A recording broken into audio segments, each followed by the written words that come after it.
Welcome to Astrodology, the podcast that brings you knowledge, wisdom, and principles that can help you find the peace and comfort we all seek and deserve in our lives.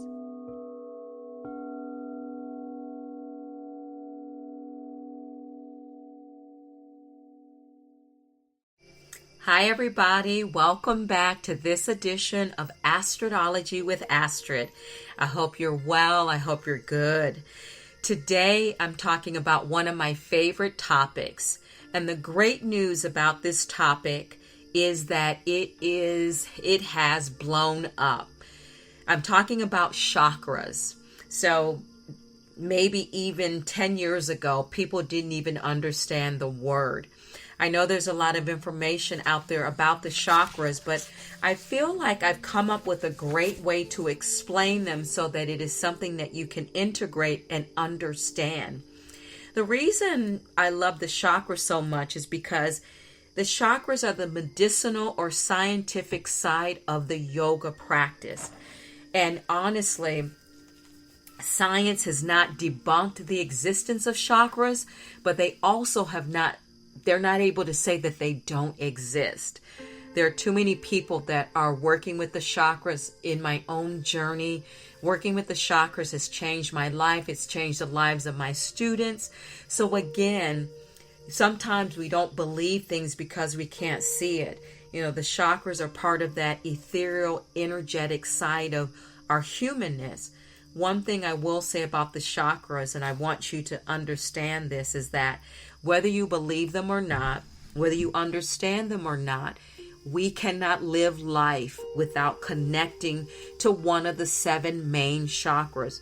Now there's 13 or 14 chakras in general, but today's purpose, we're talking about the 7 main energy centers. They are related to what we call our pranic body. Our pranic body. Our pranic body is the life force. So outside of it is our auric energy. Think of a big giant egg that surrounds your body. And so the chakra system is part of that. The chakra system looks at all of the meridians. I think of it as an internal freeway grid. There's a freeway grid. If you were to peel the skin back, you would see these lines running through the body, just like the freeways, which are over 70,000. We have 70,000 meridians in our bodies. It's the way that energy moves through our bodies. So let me back up here, because the proper pronunciation for chakras is chakras. But we live in the West. We're not in East India. So for this intents and purposes, I'll use the word chakras. I might say chakra. But one of my favorite things to say is energy centers, because that's what they are. So there are 7 main energy centers or chakras. Root chakra. The root chakra is located at the tailbone base of the spine. Each of the chakras are given a color. They represent color. So if nothing else, if you ever forget the order of the chakras, think of a rainbow. I just saw one today, and there it was: red, orange, yellow, green, blue. There was even indigo, and then purple, and then white is at the crown, white that encompasses all the colors. So root chakra, red, is about self-preservation. When you think of the root chakra, it's about our physicality.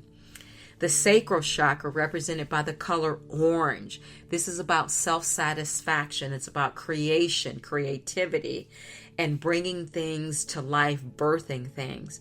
The navel chakra, so located in your belly.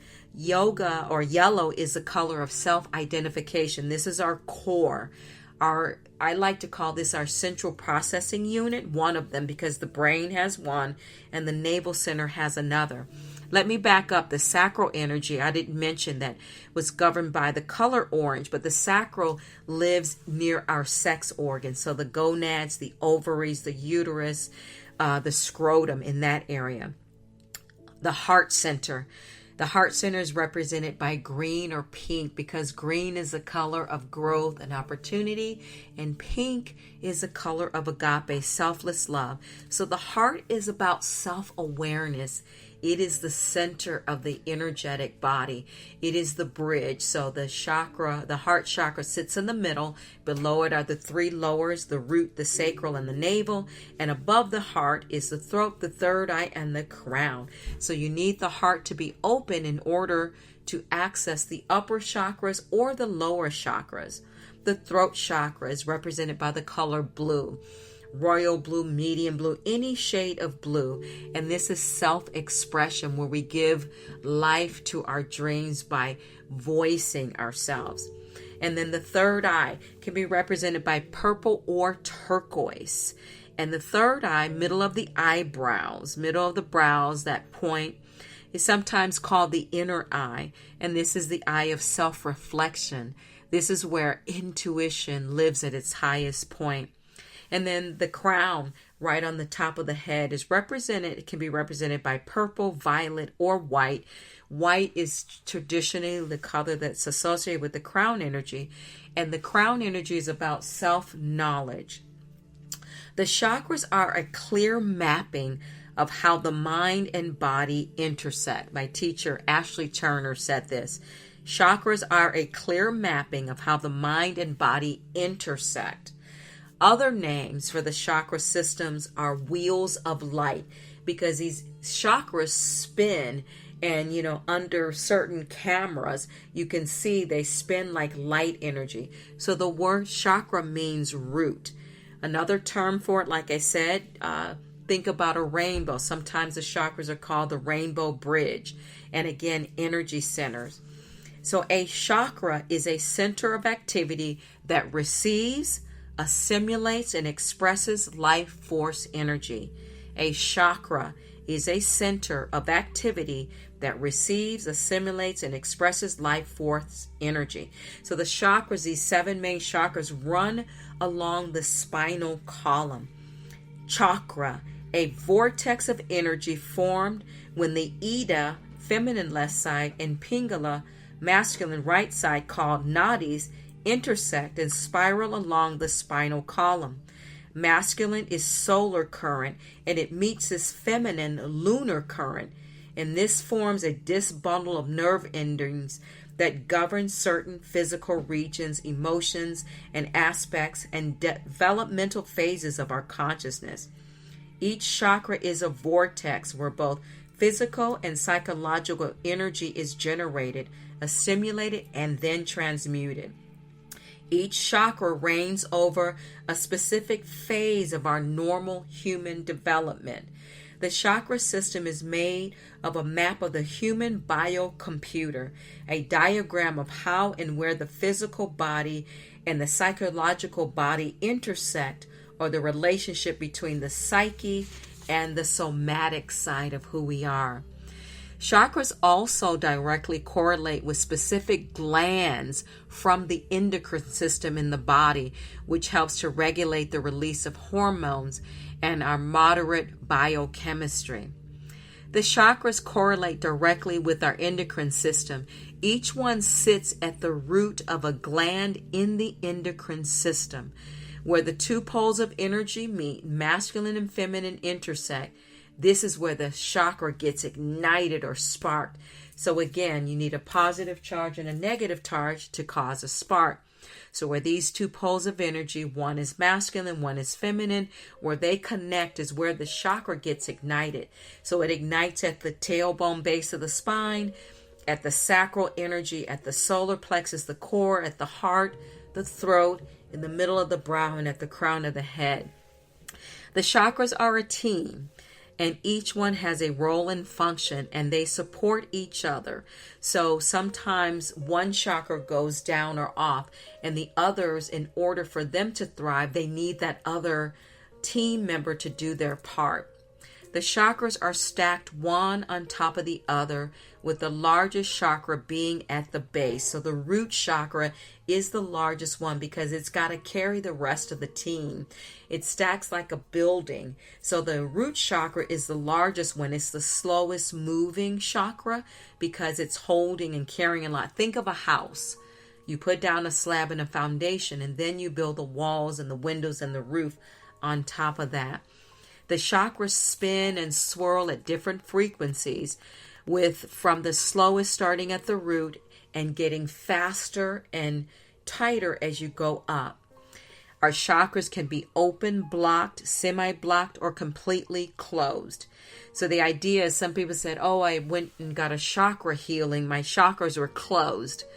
When your chakras are closed, that represents death.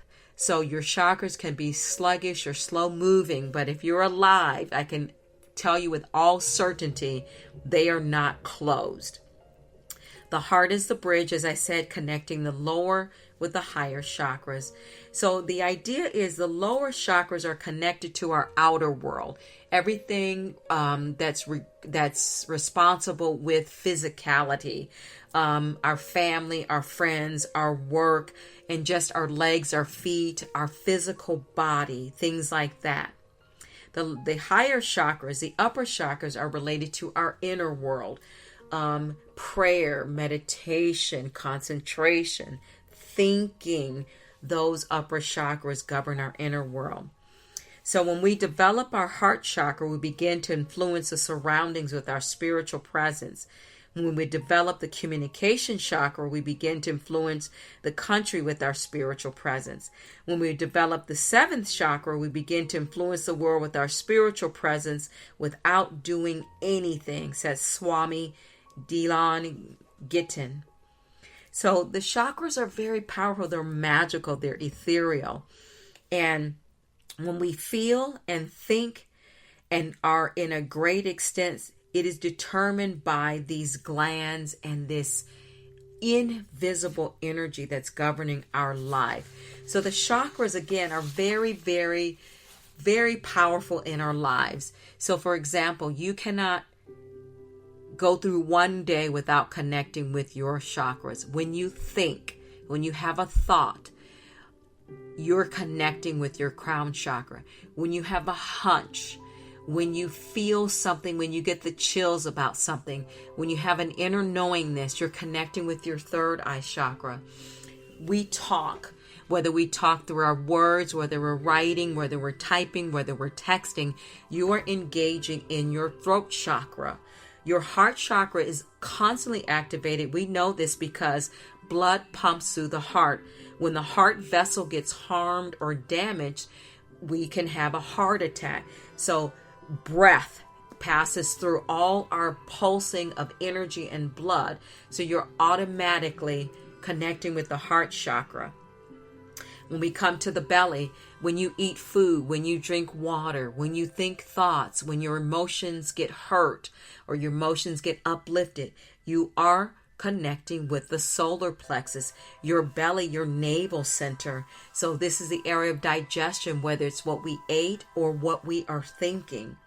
Then your sacral chakra gets engaged when we go to the bathroom, we do our bodily functions, when we have a creative thought, when we take a bath, when we shower, when we get near water, we are engaging in the sacral chakra. And again, our root chakra, every time you take a step forward, you are connecting with your root chakra. When we sit, when we lie, anything that involves physical motion or movement, we are automatically tapping in to our root chakra.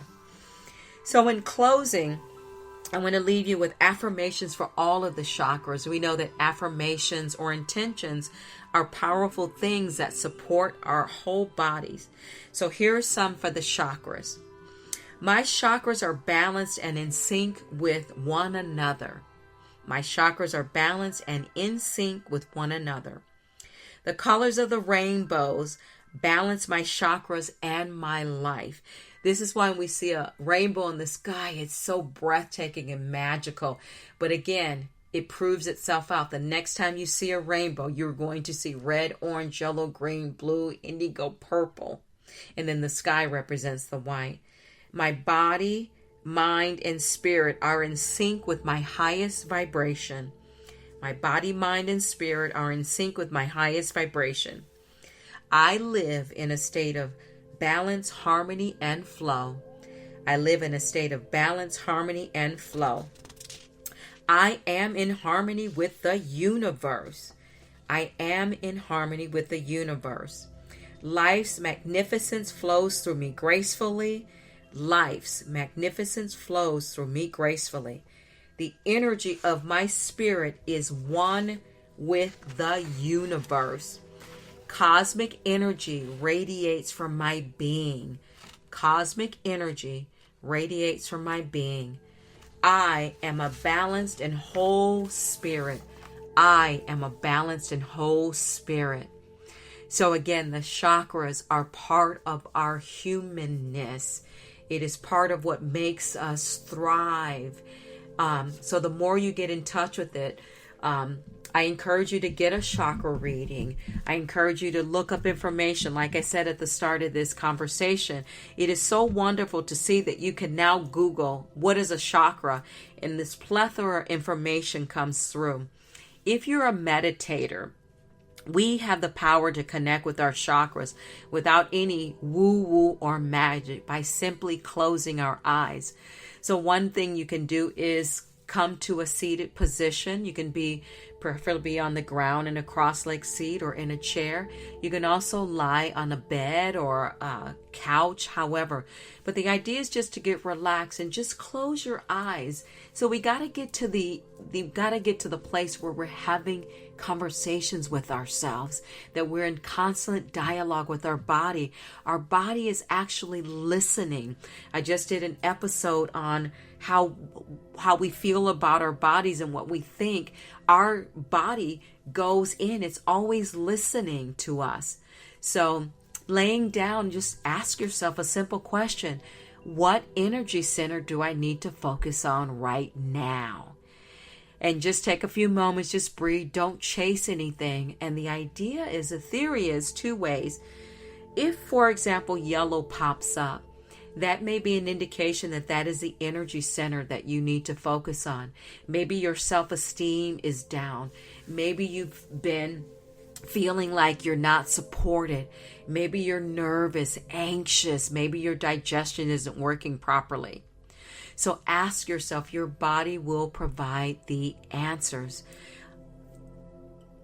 So chakras, energy center, rainbow bridge, whatever word you choose, just know that it is the part of the magic of who we are. We are our own self-healers, and working with the chakras is one of the ways to do it.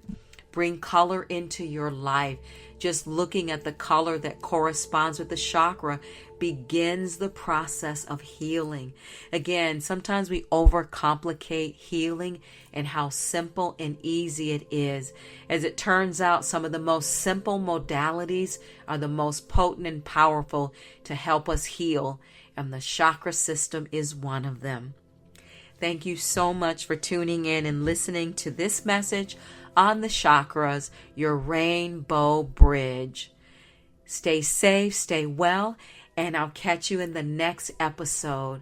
Thank you so much for tuning in today. Namaste.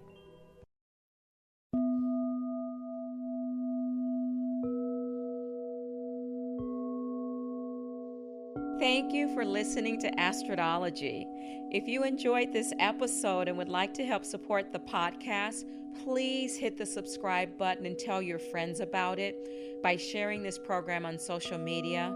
You can also follow me on Instagram at Coda Life Goddess or at codalife.com. Coda is C-O-T-A, Coda Life Goddess or codalife.com. Thank you again for listening to Astrodology, and I'll see you next time.